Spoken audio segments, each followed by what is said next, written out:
Jeremy, honey, do you have any idea when you'll be returning home? Your father doesn't appear to be well. We've taken him to the hospital. Do you think you'll be able to make a visit? Oh, is it finally the moment to bid farewell to the old man? It's time. I've been waiting for this for years. That's not good at all. Why would you say something like that? This isn't the time for jokes. Dear, we need you here. Can you come? I'm not sure. I'm quite busy. Maybe if I feel like it. If you feel like it? What are you saying? Your father might be in critical condition. It could be life-threatening. I said I'm busy. You can be so persistent sometimes. Oh, by the way, if any other relatives come to visit, make sure to tell them that I'm late due to work. I can't have you telling stories and ruining my reputation. Make sure they still think I'm a great guy. All right, I will. But honey, I'm certain your dad would be delighted to see you. Your visit might be just what he needs to recover. We'll be waiting. Please come as soon as you can. Yeah, whatever. I thought taking care of the house was your responsibility. And now you're bothering me with all these things I really don't care about. You should really do better. Aren't you supposed to be my wife? All right, I'll try my best. But please promise me you'll come and visit when you have the time.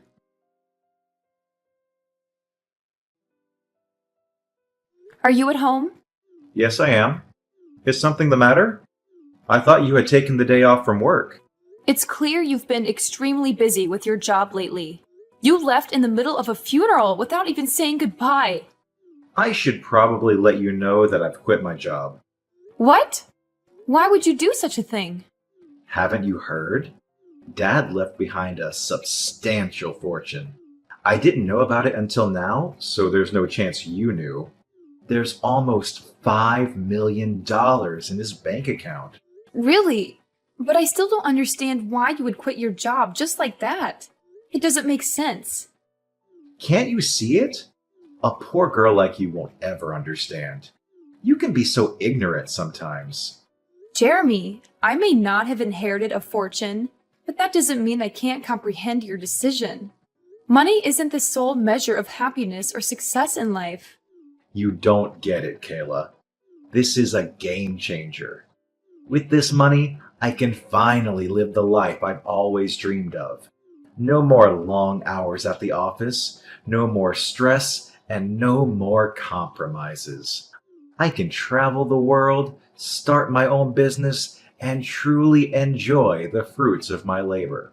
And Kayla, use your brain for once. Who needs to work when they have $5 million? I understand that having financial security can provide opportunities, but I worry that you're dismissing the value of hard work and personal fulfillment.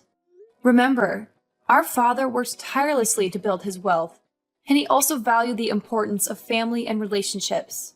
Money can bring temporary happiness, but it's the meaningful connections and personal growth that bring lasting fulfillment. You're so idealistic, Kayla. I've spent years struggling to make ends meet, constantly worrying about bills and debts. This fortune is my ticket to freedom and a life without limitations.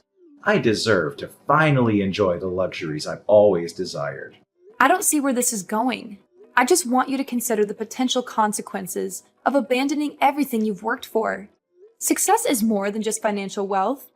It's about finding purpose, making a positive impact, and maintaining healthy relationships. While money can open doors, it can't guarantee genuine happiness or fulfillment. Well, I do. I suppose I'm different from ignorant people like you who have nothing. You're pitiful. You just can't comprehend the mindset of a millionaire like me. That's why I detested living with you. Fortunately, we can finally put an end to it. Sorry, I'm not quite following. What do you mean by put an end to it? You can leave now. Get out of the house. Leave the house? Does that mean... Wow, you can actually understand something. Yes, it means I'm kicking you out. I don't need you anymore. I'm about to be able to get whatever I want with this money. I have no need for you. Wait, are you serious about kicking me out? Yes. Can't you read? It's practically guaranteed that I'll inherit Dad's fortune. I'm the eldest in the family, and I took care of him in his final years. That leaves a good impression when it comes to dividing his assets. But you didn't take care of him. I was the one who took care of your dad all these years. So what? You're not his actual family, just my wife. If you took care of my dad, then good. It means I trained you well. It also means my brother will have fewer chances of getting anything. I doubt he'd be getting anything. So from now on, I'll live a happy life with Dad's 5 million. But what you're basically telling me is that as soon as you thought that you were going to inherit the 5 million, you decided to kick me out. Is that correct? Yes, that's what I've been telling you for the past couple of hours. Anyway, now that you finally understand why I don't need you anymore, it's time to arrange our divorce. And no, don't worry about the costs. I'll cover all the fees. I'll even give you an extra 50,000 if you leave promptly. Really? You're willing to do that for me? I have money to spare, unlike you, but once you accept the money, that'll be the end of it. We won't have any further conversations, okay? Can I ask a few more questions? You seem eager. Have you been planning this divorce for a while? But we didn't really have time to have a child. I was busy taking care of your dad, and you were rarely home. Enough with the excuses. Just get out of the house, will you? You'll have to leave eventually because I'm going to sell it. Sell it? Why? It holds so many precious memories with your dad, probably more than I have. Don't you want to keep it? I'm preparing to buy a new house, and I need the proceeds from selling this one to help with the mortgage. I'm offering you $50,000. So stop complaining. It might be a significant sum for someone like you, but consider it as compensation for me cheating. I knew that you were really deceiving me the whole time. So I assume you'll be moving in with the woman you cheated on me with. Feeling jealous now? It doesn't matter. You'll be out of the house, and you won't have anything to do with me for the rest of your miserable life. It's only been 5 days since your dad passed away, and you're already planning to sell the house. I wanted to give you the benefit of the doubt, but it's clear you don't care about your father. You're talking too much. I no longer consider you my wife. You have no say in anything. I suppose you want me to thank you for taking care of Dad, but that was the one and only useful thing you did. Now that it's over, I have no reason to keep you. The 5 million is practically already mine. Just be smart for once. Take the $50,000 and leave. All right, then I agree to the divorce. That took you long enough. I want you to pack your things and be out of the house by the end of the day. Is that clear? Yes, I understand. Then fine. I'll prepare the documents and send them to you. Or maybe I'll leave them on the kitchen table when I leave. When will you transfer the 50,000 to my bank account? The sooner the better. My current savings should be just enough. I can't wait until I receive the inheritance. $50,000 is nothing compared to 5 million. Then please transfer the money today. I'll accept it as compensation for you cheating on me. Thank you for taking care of me, even though there really isn't much to thank you for.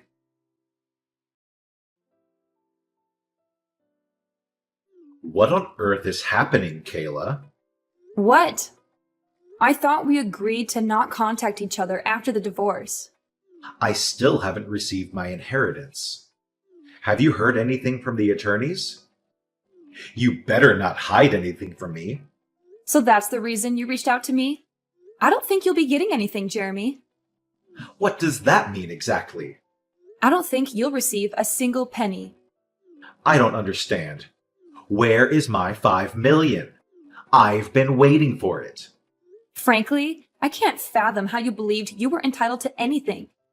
I'm the eldest in the family now that Dad is gone.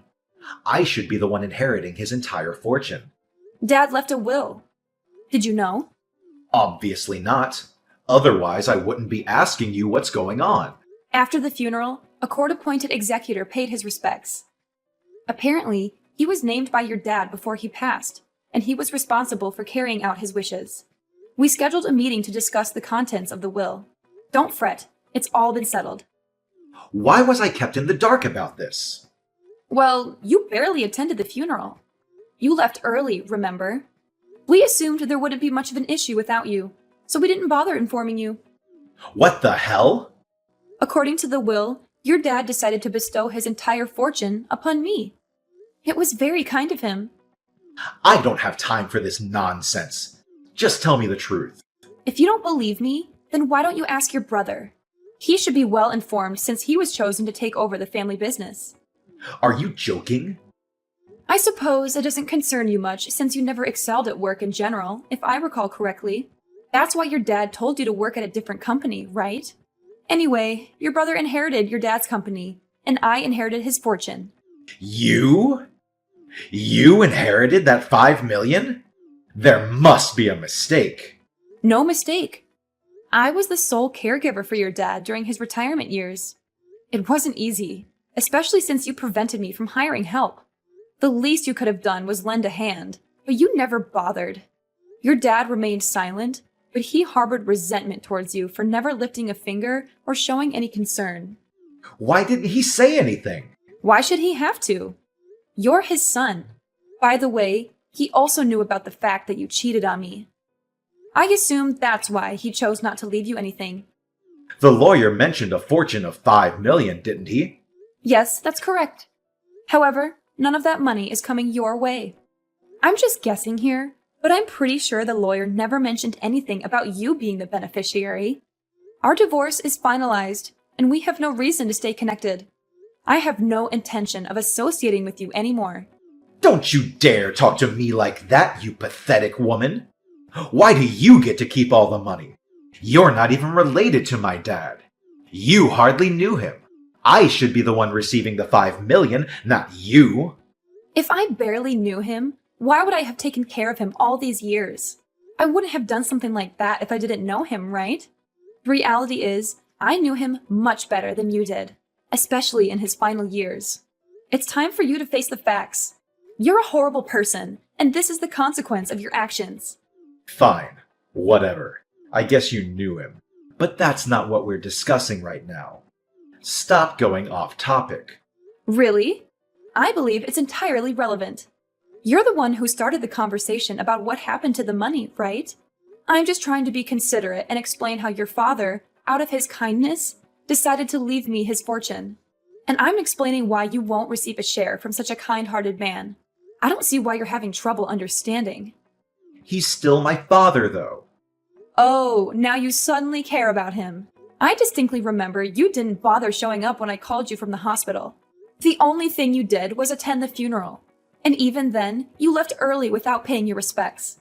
It's clear you didn't even attempt to show grief. It's sad to think that you only saw your father as a source of wealth. That's not true. I don't know. But that's the impression most of your relatives, your father, and I had based on your behavior. But I suppose it doesn't really matter now. Regardless of the truth, just remember that you won't receive anything from him. Whatever you decide to do from now on, it's none of my concern. We're divorced, so do as you please where I can't see you. I'll make sure you regret your arrogance. And what about the $50,000 I paid you? What about that? We already discussed that. It's compensation. Compensation? What do you mean? It was your suggestion.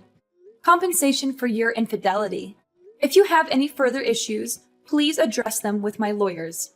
I have no interest in listening to your complaints all day. I have nothing more to say to you.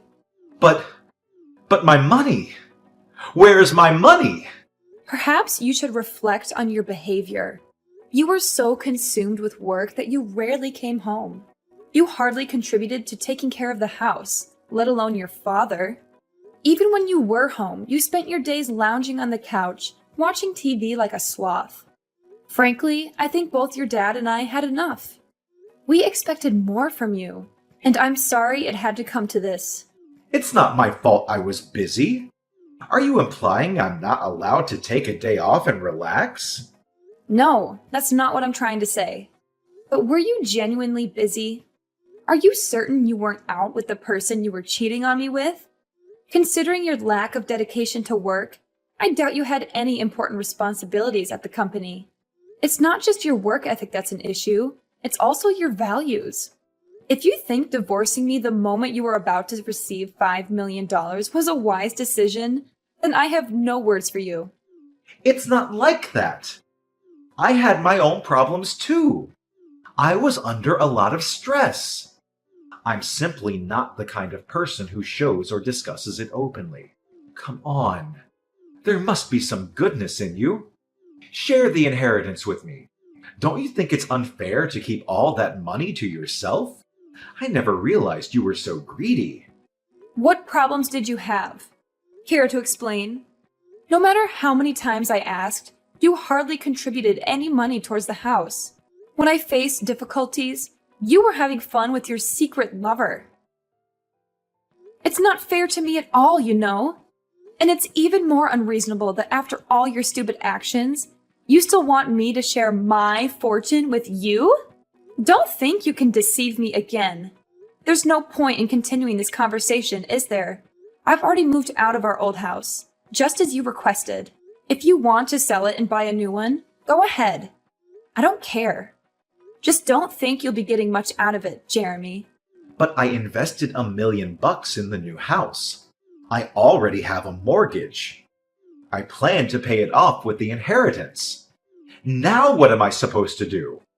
I'm broke! I don't know, but don't ask me. It's not my problem. You were the one who offered $50,000. I simply accepted it. But things weren't supposed to turn out this way. You have no one to blame but yourself for all of this. I think it's time you face the harsh reality, Jeremy. I'm sorry, dear. I apologize for my actions. Please forgive me. Give me my share of the inheritance, will you? Your father didn't leave you anything, remember? A portion of 0 is still 0. You're not receiving anything. I want nothing more to do with you. Everything your father left behind is now in my hands. I understand that I made mistakes, Kayla. But can't we find a way to move forward? I know I messed up, but I'm willing to make amends and change for the better. It's not just about your mistakes, Jeremy. It's about the years of disregard for our relationship and the pain you caused. It's about the sacrifices I made while you were too busy chasing after your own desires. Your apologies are empty words without genuine actions to back them up. I know I can't undo the past, but I'm willing to learn from my mistakes and work on rebuilding our relationship. We've been through so much together, and I still love you, Kayla. Love me? How ridiculous.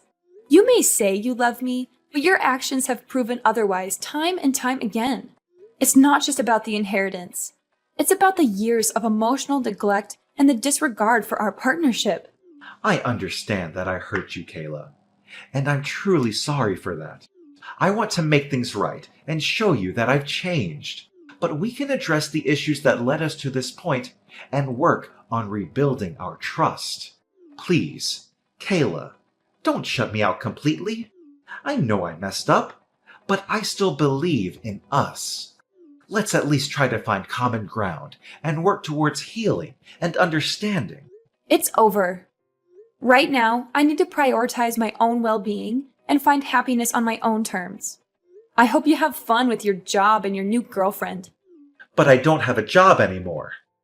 I don't have a job, and I have a mortgage to pay.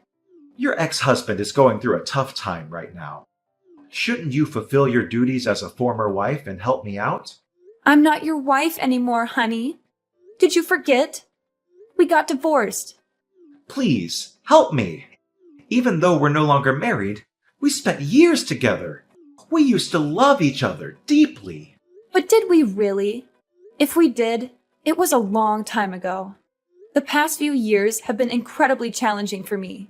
I dedicated a significant part of my life to taking care of your dad. There are numerous things I missed out on, and I believe he recognized that too. I'm making up for lost time now. I'm sure he would want me to spread my wings. I understand that you feel like you missed out on things, But that doesn't erase the love we once had, right? Remember the time I always cared for you? And we also had our memories together. Jeremy, caring about someone and being in love are two different things. Yes, we shared a history, but that doesn't mean we should continue a relationship that isn't fulfilling for either of us. Life is too short to remain in a stagnant or unhappy situation. I can't imagine my life without you, Kayla. We've been through ups and downs, and I always thought we would find a way to make it work. I know it's difficult to accept, but sometimes relationships run their course. We both deserve to find happiness and fulfillment, even if it means going our separate ways. I'm nearly 40 now, but it looks like life will finally become better. I've spent years putting others before myself, and now it's time for me to prioritize my own well-being and personal growth. I'm sorry to say that I can't say the same for you, Jeremy. Don't give up on us so easily, Kayla. We can work through this. Could we please find a way to reconnect? No! Can't you just stop irritating me? Listen here. It's important to acknowledge that people change and evolve. The person I am today is not the same person I was when we fell in love. I've grown, and my priorities have shifted. It's time for both of us to embrace new chapters in our lives and discover what truly makes us happy. Goodbye, Jeremy. I hope we can find peace and happiness separately.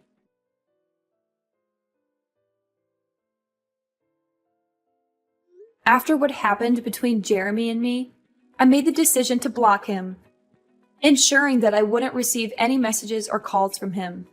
It was a necessary step to protect myself from any further emotional turmoil. Interestingly, I recently heard from a close friend that Jeremy had been persistently seeking lawyers in an attempt to contest his exclusion from the inheritance. However, all of his efforts were in vain, as every legal professional he approached confirmed that he would not be entitled to any portion of the estate. It was at that moment, when faced with the unanimous verdict of legal experts, that Jeremy finally came to the stark realization that there was nothing more he could do to alter the situation.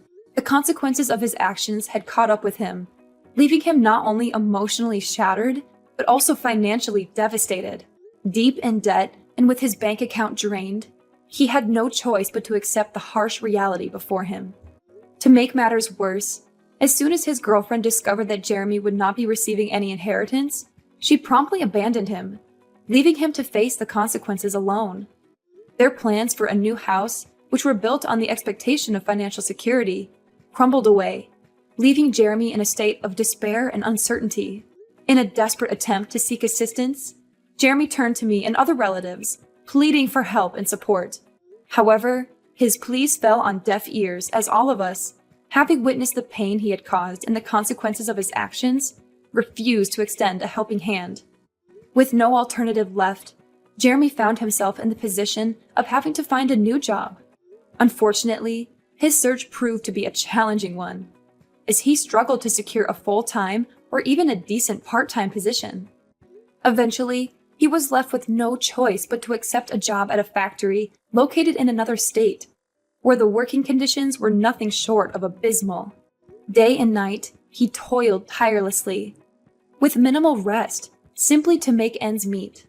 On the contrary, I used the property inherited from my dad to establish a thriving business.